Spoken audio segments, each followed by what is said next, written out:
नहीं, सिंधिया समर्थकों के बारे में देखिए, आए हैं तो उनका स्वागत किया लोगों ने, और इतना ही नहीं स्वागत किया, उनको पार्टी में लाके पार्टी के कार्यकर्ताओं ने जिताया भी। लेकिन उसके बाद जो स्थितियां बनी है पार्टी के अंदर, वो मन को पीड़ा देने वाली और दुख देने वाली हैं। आज पार्टी उनके आने से अगर कोई मजबूत होती तो हमें समझ में आता, लेकिन उनके आने के बाद में हमारे पार्टी की जमीन खोखली हो गई।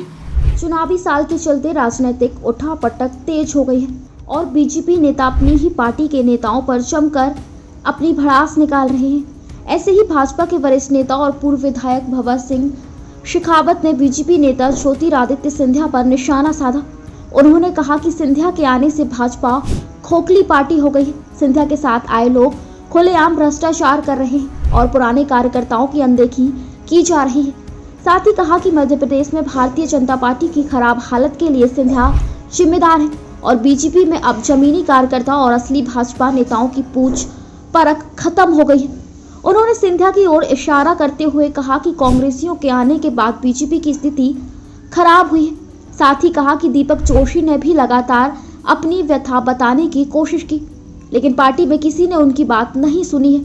अब उनका जो भी निर्णय है वो उनका अपना है, वो फिर सही है या गलत दीपक जोशी जाने।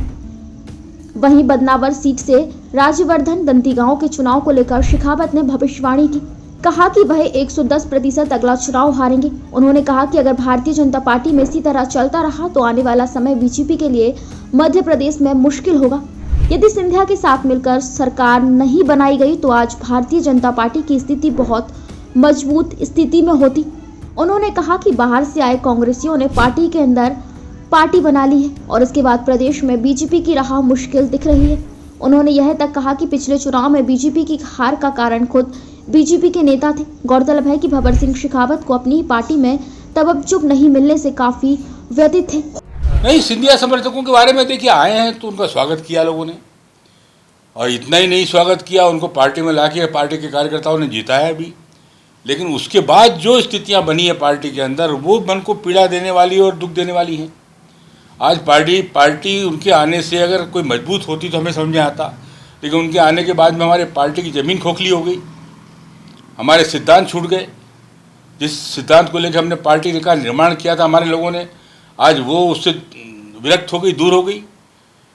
हमारे भारतीय जनता पार्टी के मंत्रियों पे हमने कभी इतने भ्रष्टाचार के आरोप नहीं सुने जो आज लग रहे हैं ज्योतिरादित्य के साथ जो लोग आए उनके ऊपर। उन्होंने तो खुलेआम लूट मचा रखी है। आज बदनावर के अंदर हमारे राजवर्धन सिंह दत्तीगांव ने पूरी ज़मीनों पे कब्जा करना, सारे खजानों पे कब्जा करना, अवैध रूप से खनन करना, सब चालू कर दिया। जुआ सट्टा खुलेआम चला रहा है वो आदमी, और इनके आने के बाद में पार्टी की बदनामी हो रही है। पार्टी की मूल अवधारणा के साथ जो लोग जुड़े हैं उनके मन को पीड़ा हो रही है। यही बात तो हम संगठन को बता रहे हैं। और क्या कह रहे हैं, कार्यकर्ता अपनी बात संगठन को से कह रहा है कि भाई सुनिए, अगर आप समय रहते नहीं चेतेंगे तो यही कारण तो थे जब 2018 में सरकार चली गई थी शिवराज जी की। जिन लोगों ने सरकार गिराने का पिछली बार काम किया, पार्टी के खिलाफ जिन लोगों ने काम किया, आप उनको पुरस्कृत कर रहे हैं।